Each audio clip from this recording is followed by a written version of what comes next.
should start. Makes sense. I like it when things make sense. They don't often make sense. But here we are again. Welcome to the show, Mr. TK. Hey, Darryl, what's going on? Looks like we got everything straightened out today. No sound issues, no mic issues. It looks Lighting. like at the moment things are looking up for us. That new haircut of yours, It's pretty sly. I was hoping you wouldn't point it out or notice. Well, it's noticeable. You look great. So maybe you Thank should just put you. your face on the logo. So when people, the thumbnail, when people from now on look at their videos, it's just going to be sharp, slim and trim Darryl. Thank you. Appreciate that. Thank you so much. I was thinking about maybe we should just cancel the show this week. I mean, nothing's really going on this week. I mean, there's no real major turn of events. I was struggling to find articles this week that had to do with real estate, but there was anything other than a lockdown. There was plenty of news. So I mean, I think once again though, there's some scary news we have to talk about. Sure. I think. Sure. Yeah. What about you personally? What is going on now? Like, are you guys locking it down one step further? You're in the gray zone as of Monday. There's no steps further than this. I mean, the only thing we're talking about is whether or not we're going to see our parents, because that's technically against the rules. We don't want to be, those people. Yeah. Well, you don't want to be the people having people over and all your neighbors see your parents stopping by, or people see you visiting your parents. Yeah, I didn't even think of that. I just thought about my own moral compass internally. You're going to have to tell them to park around the corner and walk one at a time. Pretend like they're just delivering a flyer or something like that and sneak them in the door. It seems as though you've given this some thought. No, we have no visitors coming over to our house, but definitely that's what I would do. Wink, wink, nudge, nudge, if I had to go visit some family. All right. Well, a little insight into the criminal mind of TK. Thank you. Breaking bylaw number 1634. Oh, I made that number up. Do you hear the sound effects? No. You don't? No, but hopefully you can edit those in. I don't think I need to edit them in. I think they're in there, but maybe I'm wrong. Maybe I'm laughing, and it's unfortunate. How come you don't get to hear this? I don't know. It's too bad. So what's going on? What's new? You just got booed, by the way. That sucks. It's too I hate bad. when the audience does that. But they do truly love you. Okay.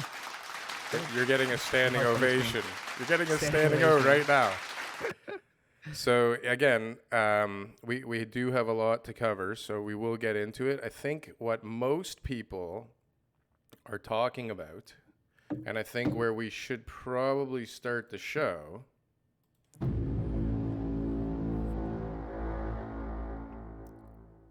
it'd be way better if you heard these sound effects.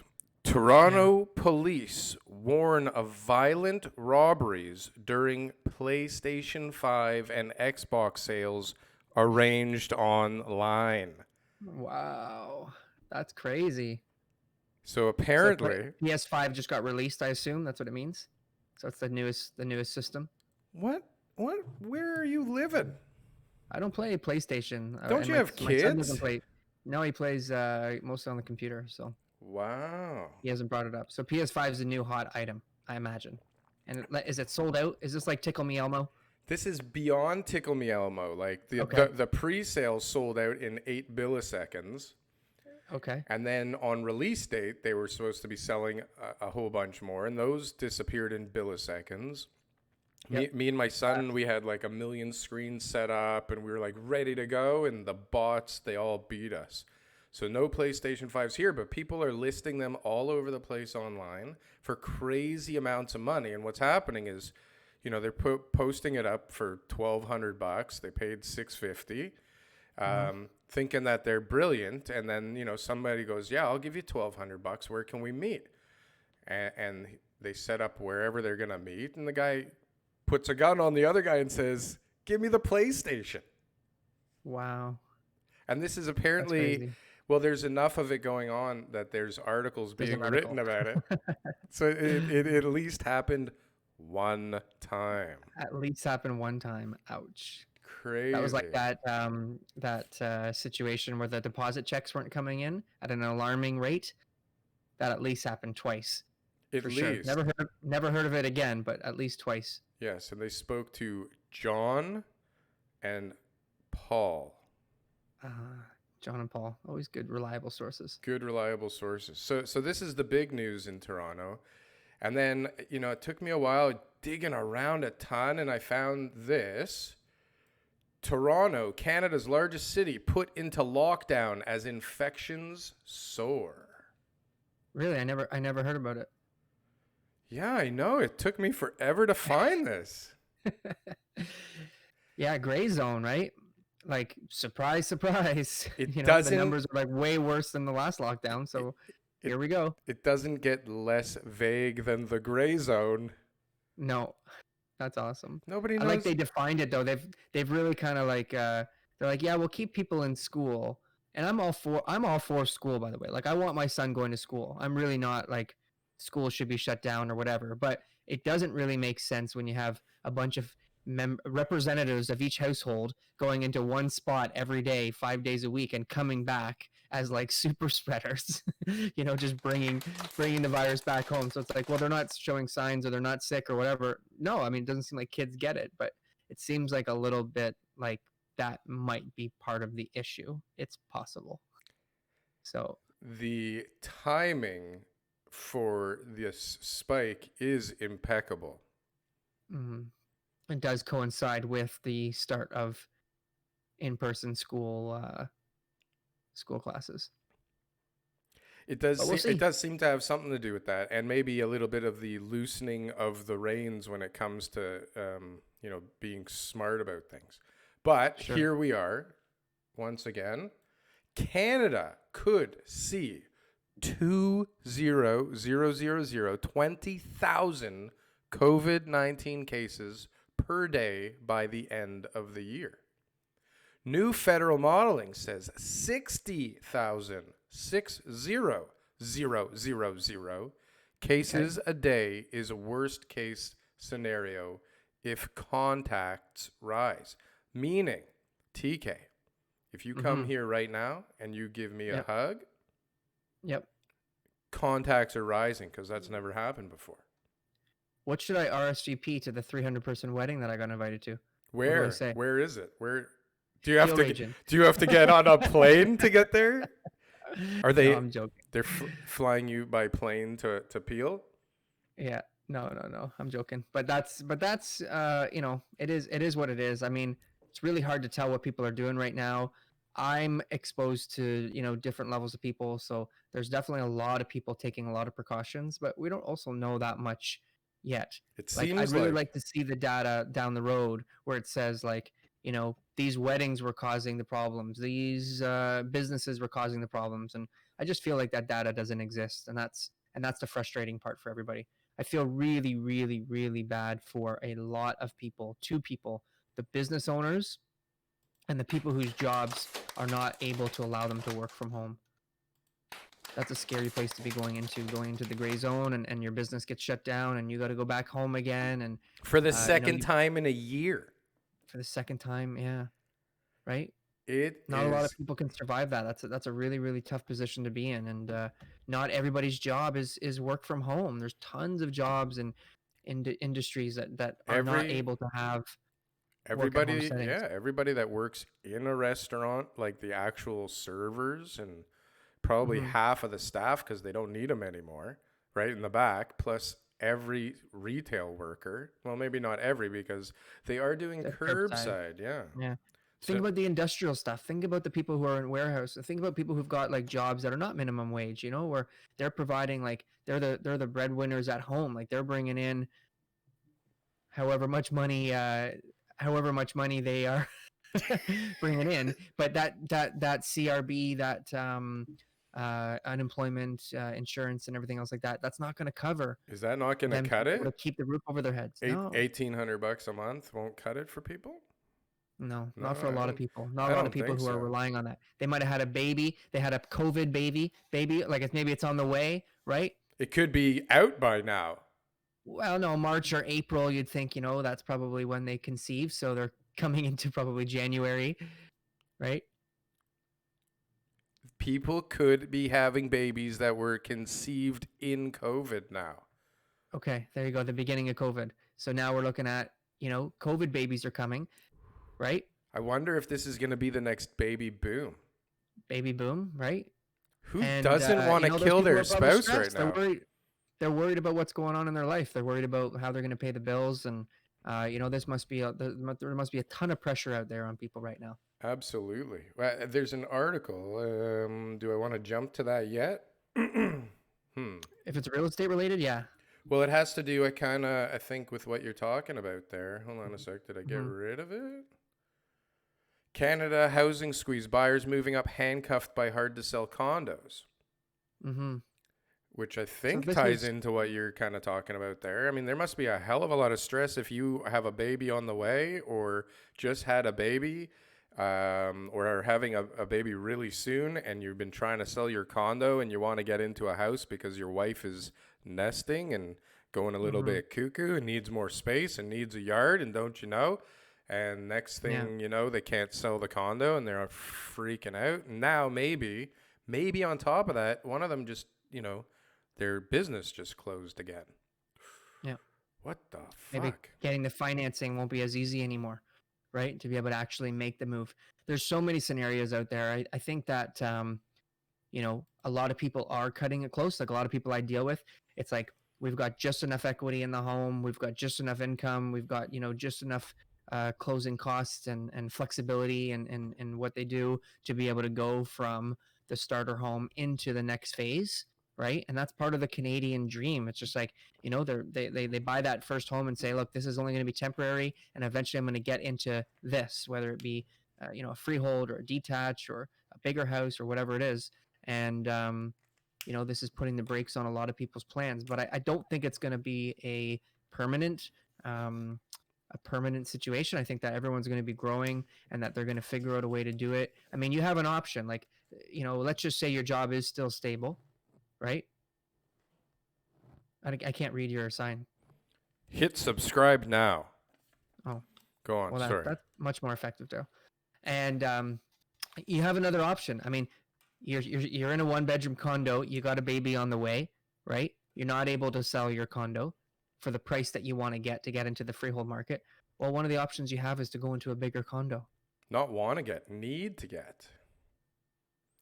Okay, Yeah, I but need to mean, get means I'm going to pull out so much equity and go into the freehold market, which is much more expensive, and that's sure. why it's this price. Yeah. Well, maybe you can get a good deal on a 2-bedroom condo, in the area that you're in because that's being affected by the same market, right? If The oversupply. Well, I mean, if you're not freaked out about living in a building still.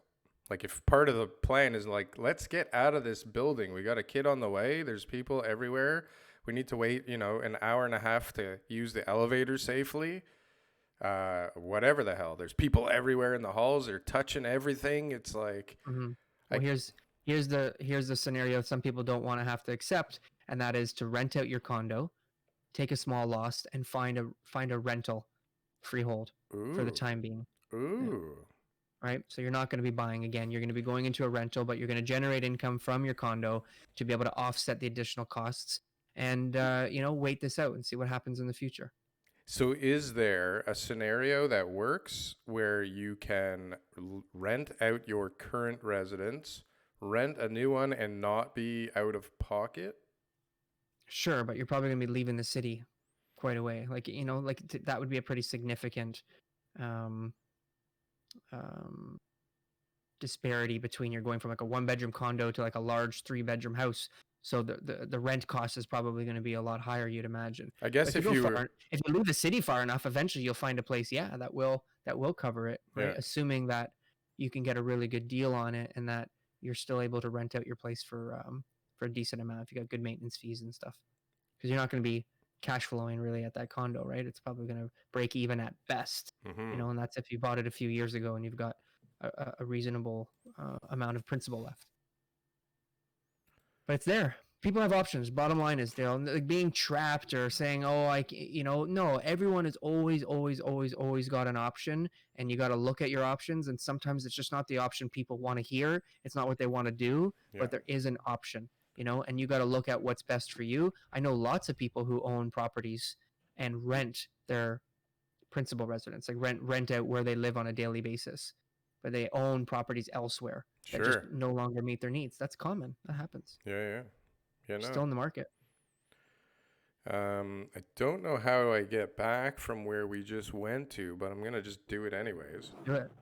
Businesses. Like a Band-Aid. Well, I mean, as a result of the lockdown, which, in my opinion, for whatever that's worth, in my opinion, it's very odd to go, okay, we're gonna lock everybody down. We've been here before. In 5 days from now. So go spread it as much as you can before Monday. Businesses seeing waves of shoppers, appointments ahead of second lockdown in Toronto and Peel. I'm going to buy for a month. Panic buying strikes again as Toronto, Peel region under lockdown. Mm-hmm. So I didn't see it. Maybe I'll go shopping today, so I don't know. you might I haven't be. seen any panic buying. You might be too late. You may. Well, they might be out of stuff. I don't know what I need. But Well, from our survey last week, you did have plenty of toilet paper. I got lots of stuff. You got lots of stuff, so you're Yeah. you're good. I'm good. You're good. good. You're safe. Yeah. So there was this other article. Well, okay, do we want to talk about that? Like, people are going a little crazy. I mean, I did it a few months ago because I like to think I can spot the trends. And if you Yeah. remember, I've been saying, second wave coming. Here we go. Yep. And Yep. we've been slowly filling up the meat and fish freezer. Good. How's that going? Do you have any stuff in the freezer that you froze back in like March? No, that you because just haven't got to yet. this is a very efficient system. We recycle. I take from the bottom, I bring it up, Yep. put new stuff Yep. underneath. I got dates written on every baggie. This is Good. an operation here. Yeah, high level stuff. High level. I All could right, make you're doing good. I can make so much bread in the next year. Actually, maybe I shouldn't say any of this because I don't own a gun. It could be a flour There's shortage. no food here. No food here. Just post your address in the comments. I The- think people have the right to be concerned. I think that there's generally a lot of unknowns. We don't know how long this lockdown is going to last. We don't know if there's going to be more stricter. What do you mean? They said 28 days. Isn't it always exactly how they say it? It's so far never been exactly the same amount of days that they've announced. Hold on. So In March, they didn't say we're going to lock things down and things are going to be fucked up for like the next 9 months plus? no, they didn't tell us that. Maybe I missed that CP24 government talk. But either way, people are concerned. So right now, the best thing to do is to make sure that you have enough of what it is that you need for the next 28 days. I'm not saying you should go and buy 6 months worth of toilet paper, but yeah, maybe go out and get some things that you're going to need, especially if you're vulnerable and you don't want to really have to go out too often over the next month or two, which that's what it looks like, Darryl. This is going to be 2 months of a lockdown minimum, because the numbers before took a long time to come down. Numbers are way worse now. Please subscribe and hit the like button and comment below. But you know what I mean? Yeah, of course I know what you mean. Yeah. This whole thing is just nuts. The whole thing is nuts. Like I like the more and more. Okay, so hold on. The next thing here, and then we'll get into it. The Saturday Let's get into some real debate. estate business here, Darryl. You want to get into some real estate? Well, let's dance around whatever the last one is you got to talk about here. I think it gets into real estate right after this. Kind of. Saturday debate. Are pandemic lockdowns causing more harm than good? Well, let's not get into the whole conspiracy things. I'm sure there's a ton of pros and cons to lockdowns, and no one can argue that lockdowns don't serve some effect. And yes, there is obviously a bunch of secondary effects that are going to happen, and we all know what those are, from mental health issues to substance abuse to abuse at home, all that kind of stuff, right? So yeah, there's a lot of stuff. It sucks. It sucks. It's it's getting a little redundant daily. Mm-hmm. It's gonna get it is gonna last a while though. But we will move on as we dance around the conspiracy theory once again. Immigration approvals cut in half during first wave of coronavirus in Canada. This we already knew. I don't know why it came up again. Well, no, let's talk about that. So let's talk about 2020, right? Our approvals were cut in half. So they set a target and they didn't even hit 60%. We're probably not even going to hit 60% this year. Yeah. Okay. But next year they're saying that they're going to hit some record number somehow. 120% next year. Right? How is that going to happen? What do you mean? How are they going to be able to hit this target next year if they couldn't hit it this year? Watch this. What's going to change? Okay. Are you ready for this? I'm ready. Canzuk. Okay. We just made an agreement with the United Kingdom. Yes. Very important. Very important. Yep. Australia will be next. New Zealand will be after that. We will form this power, whatever's after trio, quadruplet. We're gonna form this group of 4 with extraordinary buying power and open immigration policies within the 4 places. And I mean, I would imagine a lot of them would want to come to Toronto also. But when you mix that with Toronto was just named the best tech hub in Canada, and so many cool jobs are hiring. Best tech hub in Canada? In Canada. Obviously, like what? Come on, that's not a list that's really much to brag about. I mean, we were the second fastest growing tech city in North America, next to, I think, San Fran. 2 years ago. This is like a crazy tech mecca. Yeah, well, it should crazy tech mecca. And then, I mean, we got this article here that says 2020 will be banner year for Canadian housing market, which means this bloody disaster we're going to consider a banner year. Yeah. So what does that mean? Does that mean this is going to be considered good compared to what's coming down the pipe? Possibly, but it's really what it means is it's been great compared to what's been happening in the past. I mean, people have a new reason to move, and interest rates have been low.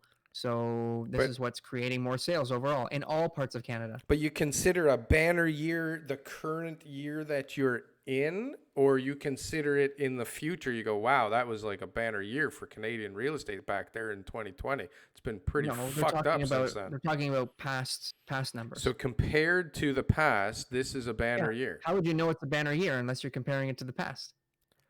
Yeah, it's a little too. It's a banner year. It's too close. The lowest we've ever had, but from here it's all downhill. No, it's a record year, and later you can call it a banner year. Yeah, that's all I'm saying. I mean, come on.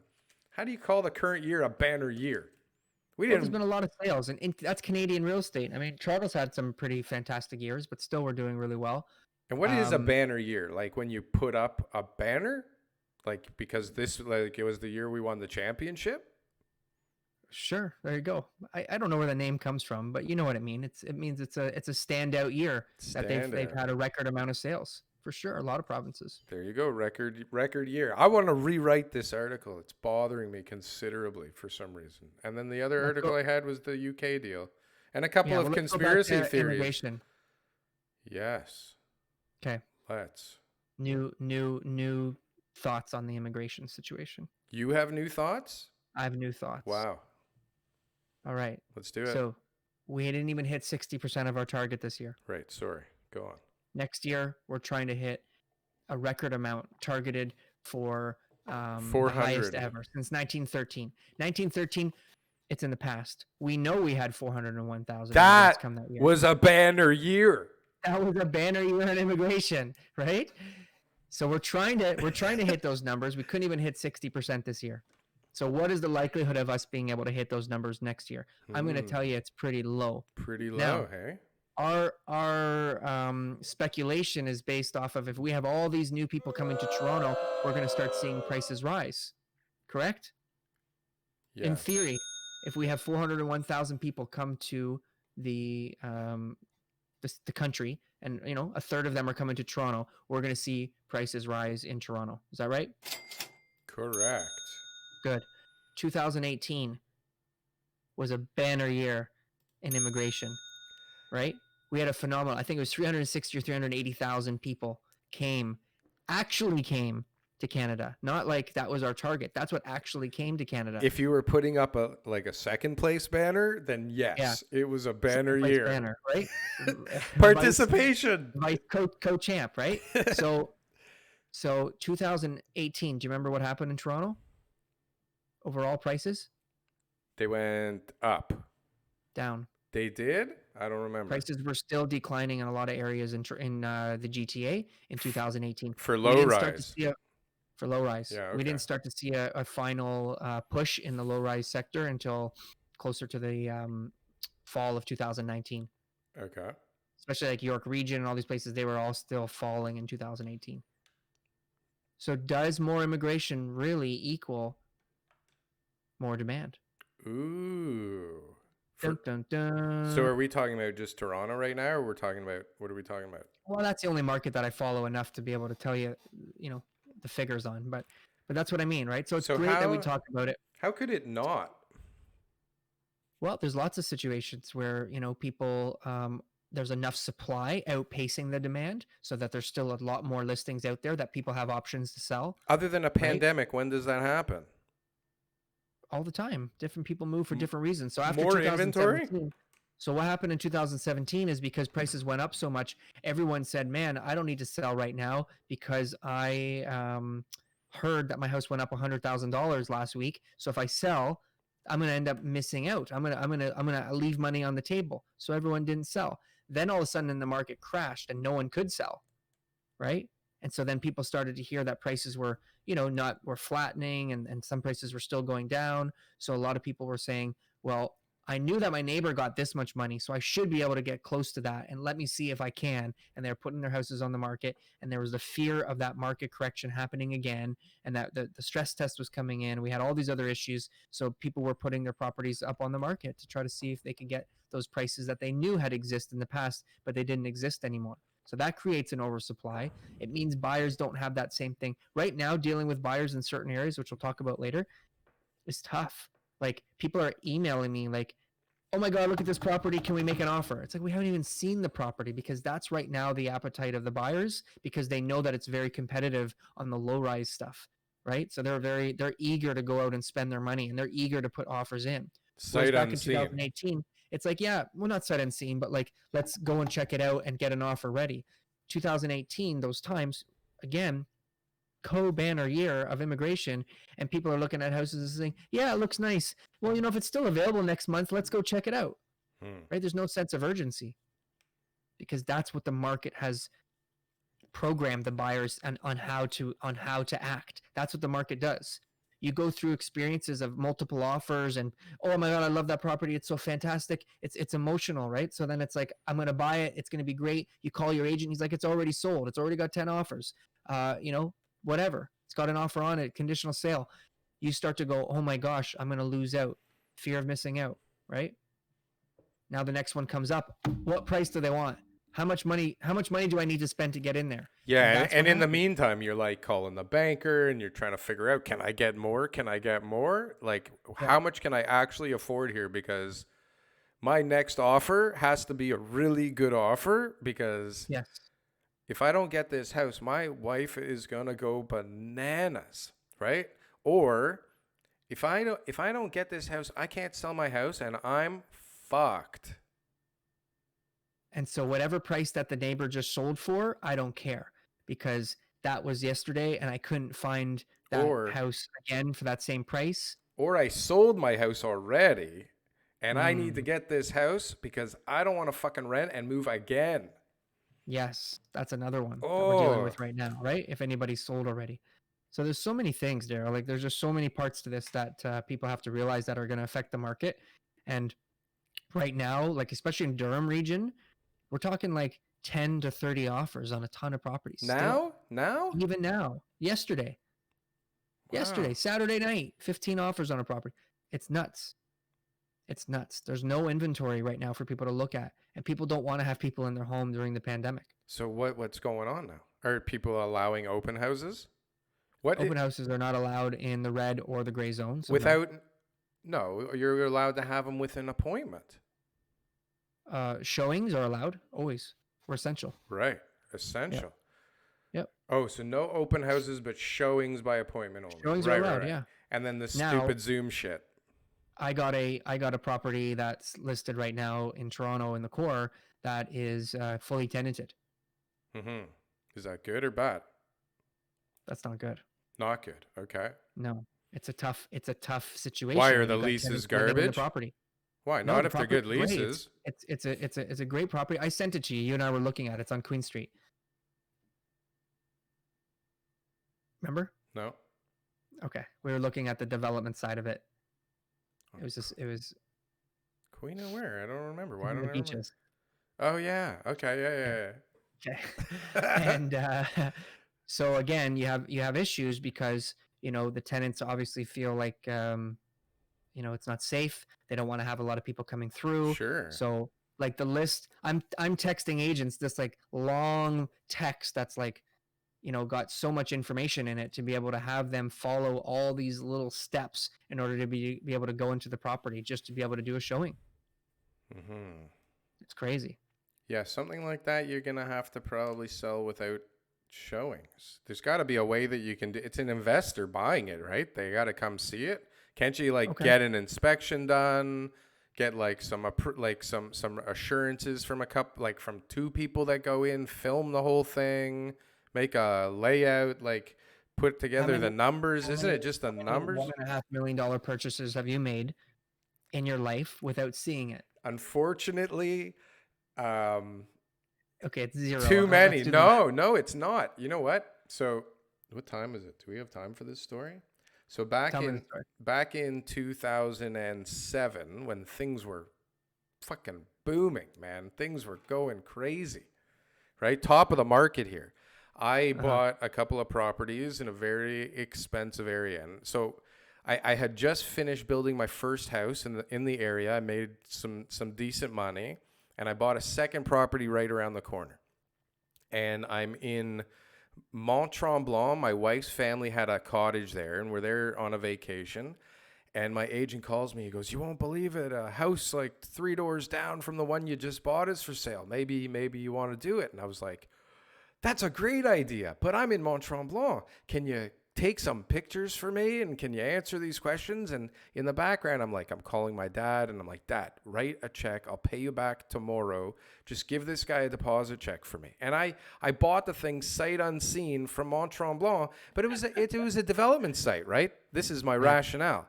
Meanwhile, if I would have walked the site, I would have seen that the back of the property slopes like 30 feet from the property behind it. We had all kinds of flooding issues the entire time, like the entire construction, because literally it was like a waterfall swooping water towards the house all the time. It was a nightmare. But yes, unfortunately, the answer to your question is yes, I have. And I'm not alone. Okay, you're right, and I 100% admit that I jumped the gun. So let me rephrase the question: how many successful purchases have you made for $1.5 million Well, sight unseen? now let me tell you, that would have been super successful if the whole market didn't collapse in 2009 when these properties ended up being for sale. Yeah. But yeah, I mean, okay, the answer to that is never. Okay, good. So that's what I mean, right? So we're trying to make sure we get people the most amount of money, and getting access is important. So we're doing everything we can. Very diplomatic. Very, very, very diplomatic. Okay, so come next week, I guess sales will have to slow. This process will make it Or I guess the first person that comes in could just make an offer and boom, there you go. Let's do this. Because if you're getting Sure. 20 offers with open houses, I imagine Mhm. that like everybody's ready to rock and roll when they are just doing a showing. Sales will slow for a number of reasons. Yes. Tell Less me. sellers, less sellers will put their properties on the market. Okay. Less buyers will be willing to go out and look at properties. The weather is going to change, so people are going to want to, right, start to slow down and start making decisions based off of, future plans and everything else too. Have you looked outside? It's snowing. It's snowing, so Yeah, you are a fortune teller. there you go. um, there's going to be more uncertainty in the market, right? So people are going to, investors and people who aren't looking for their own principal, they're going to say, you know what, is it really a good time to buy? I mean, it's coronavirus, it's second wave, and our price is going to go down, and is the economy going to be stable, and all that kind of stuff too. So there's a lot of reasons why there'll be less sales going in to the market the next few months. That doesn't mean that prices will go down. Hmm. Well, I mean, everybody was predicting that it would get slower now, anyways, seasonally, because we've already. Sales Yeah, sales. sales will go down. Nothing seems to push the price down unless But it's a prices have rental. to supply has to significantly increase or remain the same with demand going down in order for prices. Because what I'm seeing is still record prices happening. Hmm. So I'm still seeing this huge pressure on prices in anything under a million low rise. Meanwhile, the condos are still death, right? Condos, it's death. Let's talk about the Death. deal of the week because I haven't been doing the deal of the week, and each time I bring it up, I forget, and then we don't get to talk about it. Hold Do on your a little sound sec. effect. I'm gonna put Yeah, in a sound you effect need a good here. sound effect for deal of the week that I can hear. No, It's not so good, but pretend I heard it. I'll pretend I heard it. it's what we Deal got. of the week. The deal of the week. That's good. Brought to you by Um, TK. So property down at Young and Bloor. This is 128 Collier Street, and super small street, dead end. Nothing's really on it. North side backs onto the Rosedale Valley Ravine. South side kind of backs onto Church Street. Where is it? Most of the Young and Bloor, Okay. Ooh. just northeast. So it's Oh, just we've south of talked Rosedale. about this. Yeah, this is a We talked great about it. spot. Oh, It's not in Rosedale because it's on the south side of the ravine. So, but it's in Rosedale, but really it's like east of Yorkville. It's like, it's in this weird spot that really not a lot does exist. But we'll call it South Rosedale for argument's sake. okay. So on the street, the highest sale price was about 2 million with parking, right? Wow. The guy had bought it a few years back at 1.6 and he spent a ton of money, right? So they were trying to get like this exorbitant price, back in 2017 that did not exist and still does not exist for that type of property because they were thinking like, well, we've renovated it so well and it's so nice and da da da da. But the highest price that just happened this year was with parking. The property that I sold doesn't have parking, only street parking that you get like a designated spot, but still not on site. And it was $2 million. So we listed it at 2 million, and I said, look, let's see what the market says. We'll drive as much traffic as possible. We'll see if we can at least get somebody to fall in love with it and get the price that they feel it's worth, and you can make a decision if you want to sell or not. So offer night came. I ended up getting somebody who's at 2.5.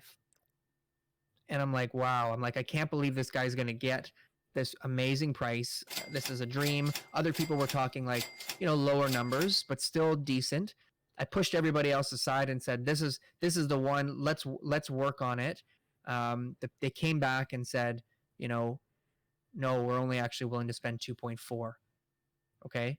Because they said we did some more research and we feel like we're overpaying. So I spent an hour with the guy talking to him about how, this is still fantastic money. Maybe we should consider it. And I get a call from the agent says, you know what, my client's husband has now decided to pull out completely. We don't want to even move forward with it. It was a conditional offer, so no point chasing them on it.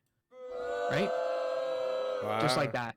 So from here to there, and we're like, everybody else is saying the same thing. We don't want to pay that, more. We won't want to do anything. So for the first time in, I don't know how many years, but for the first time, I said to him, okay, well, let's price it at the price that you want now. So we had to change the price.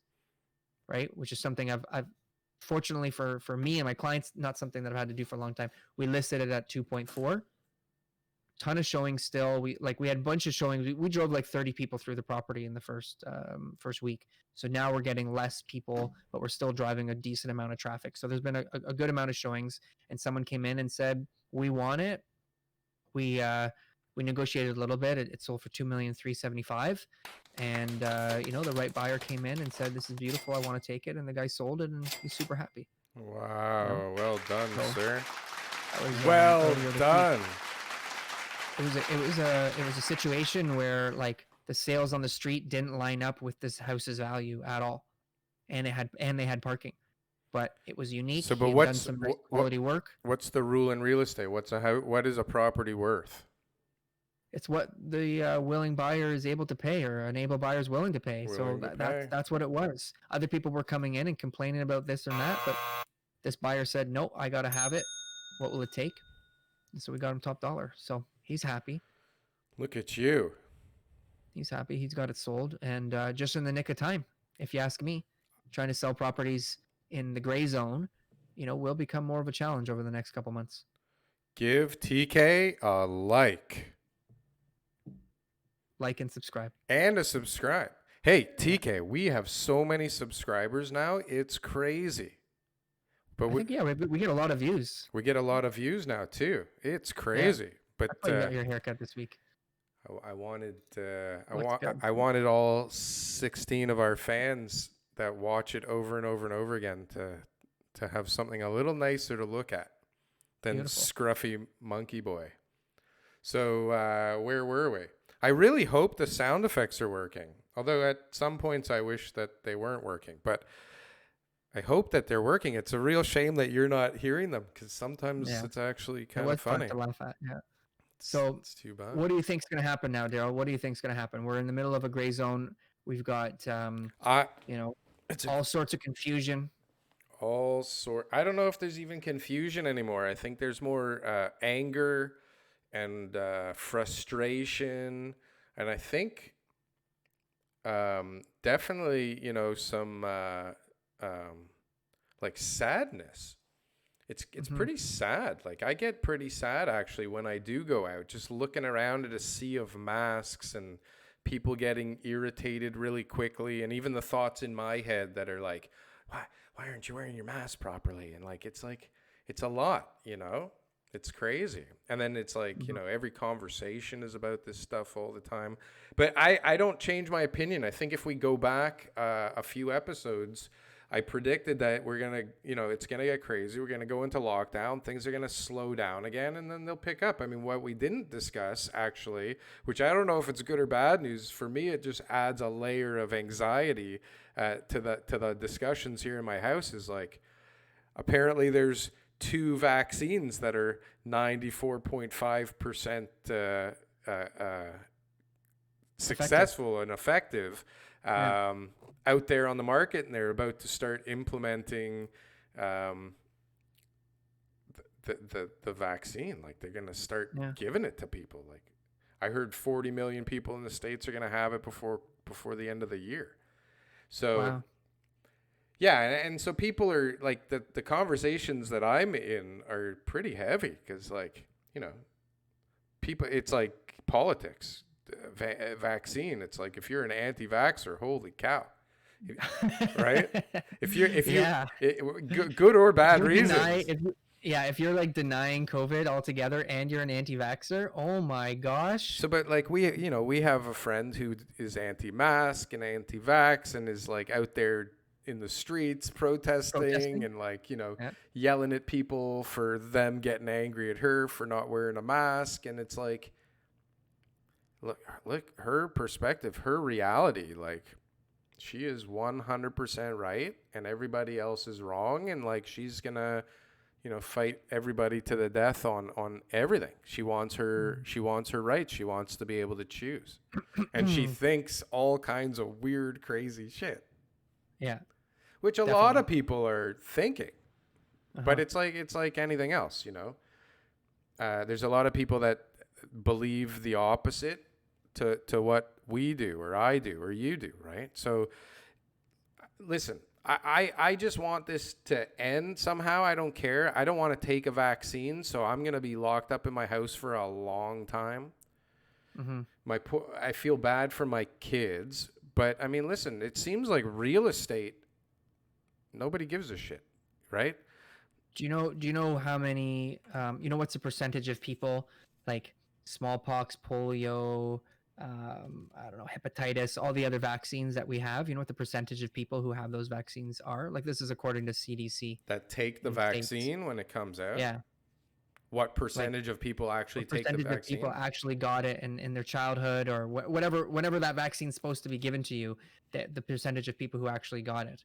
Back in the day, it was probably pretty No, high, no? today's numbers. It's high. It's like 85, 90%. Yeah, yeah. People are So that's crazy. why we were able to eradicate some of these illnesses and viruses and Maybe. whatever they call them, right? So is there a likelihood that we're going to get 85 to 90% of people to take a COVID vaccine? Not yet. Listen, Not a you're talking chance. about times in space where people trusted their governments and people Hmm. trusted the companies out there that were manufacturing the stuff that they believed was in everybody's best interest. But we don't live in that world anymore, Hmm. right? We live in a world where people don't know what the government is up to, don't trust them very much at all, definitely do not like them. And I mean, drug companies are definitely not like heroes in the face of the public, right? Like, so you have a lot of perceived evil coming together and trying to mandate people and make their choice for them. It's going to be a very interesting period of time because never in the past have we had social media where you could spread whatever you wanted to whoever you wanted in the blink of an eye, Hmm. right? So people's opinions, right or wrong, mine isn't right. Mine's fine for me. I mean, I stay in my little hovel and I hide and I wait till the sun comes out again, and that's my choice, right? But Hmm. other people, they make different choices. Some people are way more extreme than we are even here. But For but sure. but like I I don't know what we have to do as a race for it to just end, right? And I'm pretty sure it's not rushing through a vaccine and stabbing everybody with it, but maybe I'm wrong. I think it gives people hope. I think people are going to be, willing to carry on day to day, not just buy real estate, but just like, you know, live their life. Start making plans for the future and stuff. That there's a vaccine that's 95% effective, and wow, that's going to be the make or break moment that's going to get us out of this mess. Because right now the issue is, and I'm talking to people. I was talking to someone last night actually, who they're not very hopeful. They're going back into another lockdown, staying at home again, not being able to go out. Yeah. Like it's depressing, right? Yeah. So I think that people need to have something that's to look forward to. But I don't believe that the vaccine is going to solve any of the issues anytime soon. It's going to take a very long time, and people need to realize that this is just a part of life that we have to move forward. If you need to move because you're thinking about getting bigger space or out of the city or whatever, like you got to take your chances. There's always risk in real estate. There's always going to be some element of risk when you're moving, buying or selling first. What do you do, right? Do you think people would be out like shopping like crazy this weekend and going, to cram everything in a weekend if they didn't think that there was a vaccine coming down the pipe? Because it's Um, like pretty crazy behavior. Like 1588 in Ontario, uh-huh. 400 or something in Toronto was the last announcement made that I saw. Which, I mean, people were fucking out of their minds in March, and there was 24. Yeah. Now we have 1588, and we have articles that say 20,000 is kind of not the worst scenario that we can come up with right now. Yeah. Um, Yeah. I think people are going to do what they think is best, and people are scared.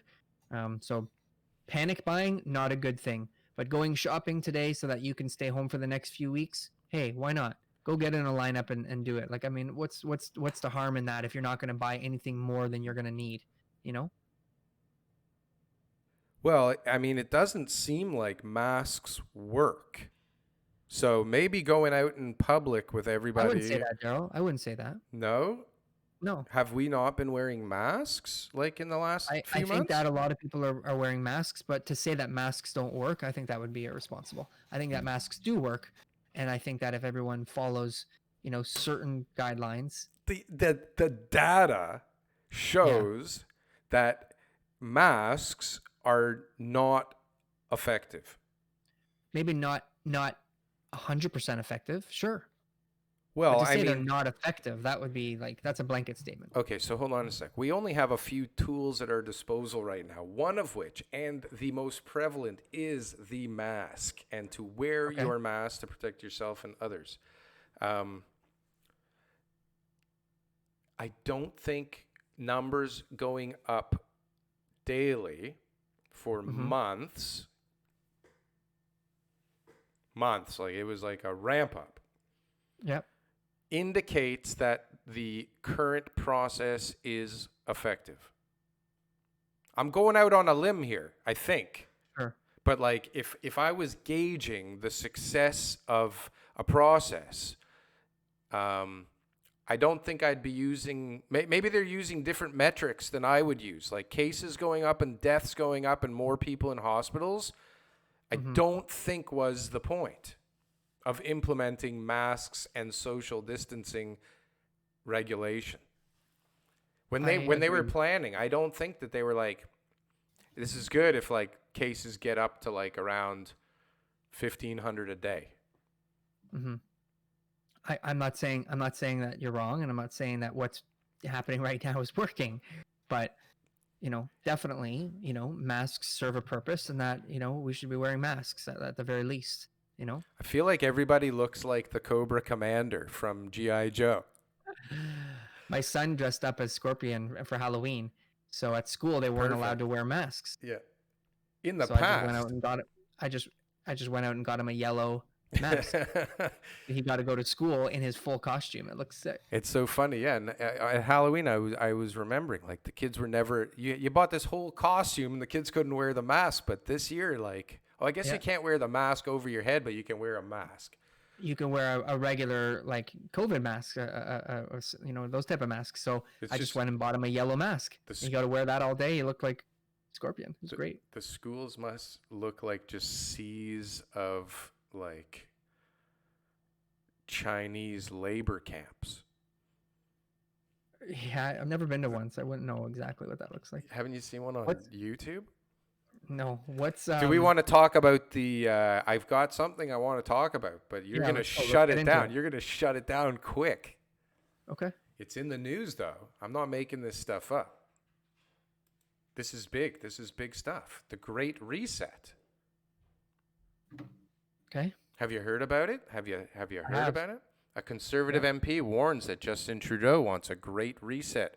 Conspiracy theorists are worried too. This is big talk right now. The Great Reset. This is coming to us from the World Economic Forum. Well, let's combine this with the Financial Post article yesterday. How office subleasing could be the Achilles heel that subprime lending was to the last recession. I don't know how those meld together, but I'm interested to try.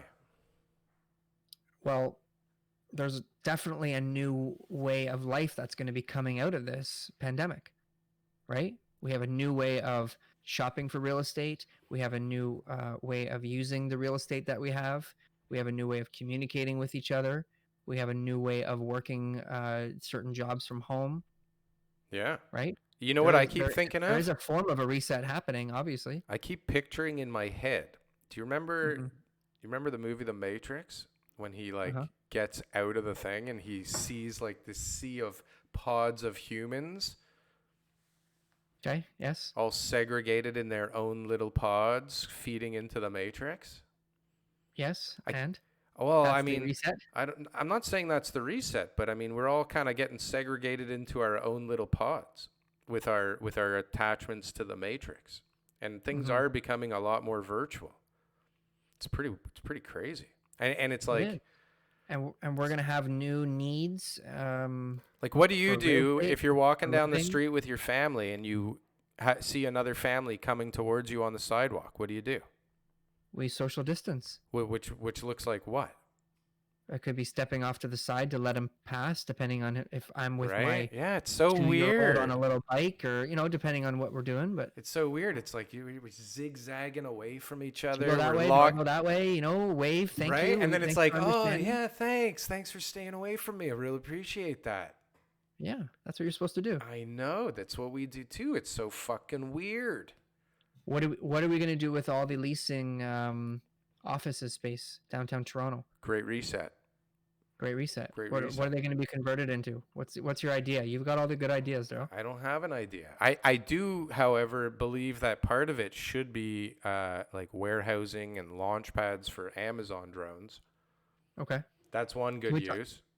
Sure. Definitely like self-storage. I mean, God, if you have a 500 square foot condo, you got to need some self-storage somewhere near you. Mm-hmm. And I mean, those little storage lockers they give you are pretty useless. What else would I use it for? Yeah.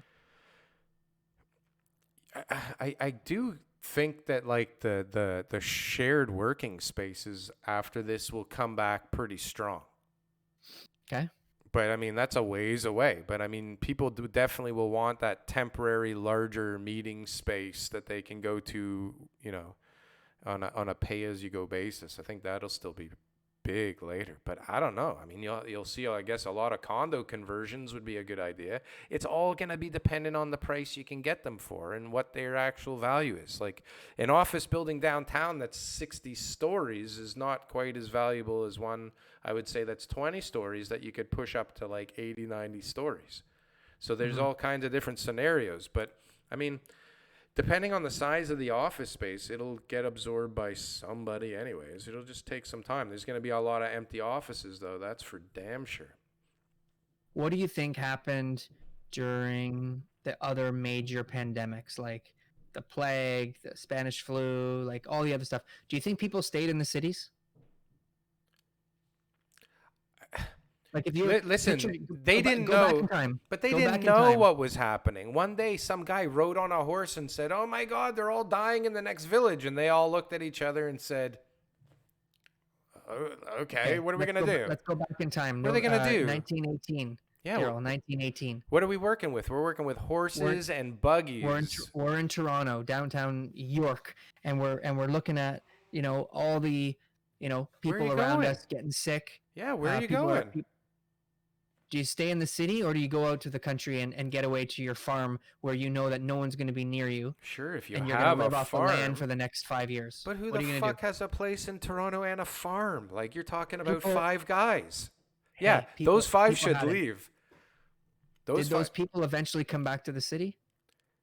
Yeah, I mean, it seems like people are going back and forth over time, over 30, 40 periods or whatever the wording is. But like, Pandemics drive people out of cities, they have to. and they always come back. Of course. I mean, if you're an ant colony and somebody drops an apple in the middle of the heap, like everybody disperses and then they all come back. And it's the same with human behavior. A lot of people that are really freaked out are leaving. It makes no sense to live downtown if you don't have to work there and you like have had that thought. If you're like, you know what, like there's absolutely no reason left for me to live down here and I could save a goddamn fortune. I mean, it's a no-brainer for a ton of people now. But I think that right now that's the case, but that is going to change in the future. And then once this pandemic's behind us, businesses will open up again, and there's supporting businesses. So in order to be able to do your job, you need to have other businesses around you supporting you, and it's much easier to do that in a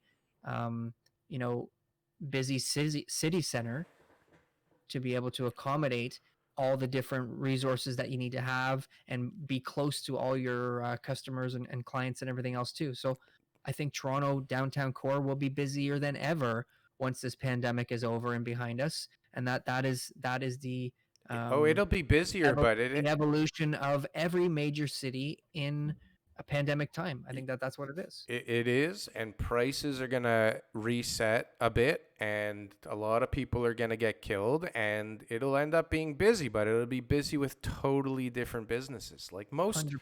Like, There'll be some new stuff going on there. but I mean, there's so many businesses that had to have realized that we are wasting a ton of money right now on this rent and everything that ensues as a part of having rent, insurance and heat and hydro and cleaning people and all these things. You're better off paying good people to just stay at their house, giving them the tools they need and letting them be productive on their own time. I'll give you an example of like super changes in productivity.